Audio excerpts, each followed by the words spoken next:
శ్రీ మాత్రే నమః. అందరికీ నమస్కారం. మీనారాశి వారికి చాలా అదృష్టం పట్టబోతోంది.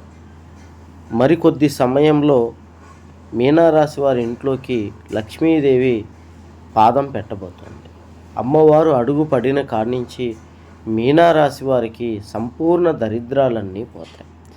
ఇన్నాళ్ళు వీరు అనేక రకాల దోషాలు, కుజదోషాలు, శని ప్రభావాలు, ఎన్నో రకాల దోషాలు, తమ జాతక దోషాల వల్ల ఆర్థికంగానే ఇబ్బందులు పడుతూ, కుటుంబ సమస్యలు, అన్ని చోట్ల ఇబ్బందులు ఎదుర్కొంటూ ఉన్నటువంటి ఈ రాశి వారికి అమ్మవారు వారి ఇంట్లో అడుగు పెట్టబోవడం వల్ల విపరీతమైనటువంటి ధనలాభం జరుగుతుంది.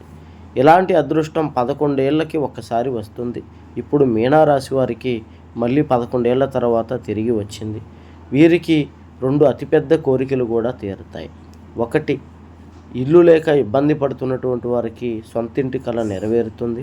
2, ఆర్థిక కష్టాలన్నీ తీరి, అప్పులు అన్నీ తీరి చాలా అదృష్టంగా ఉంటారు. లక్ష్మీదేవి కోసం లైక్ చేయండి. ఎటువంటి జ్యోతిష్య సమస్యలు ఉన్నాయి నెంబర్కి ఫోన్ చేయండి. గుప్త నిధులు తీయబడును. స్త్రీ పురుష వశీకరణ, ప్రేమ సమస్యలు, చేతబడి నివారణ చేయబడును.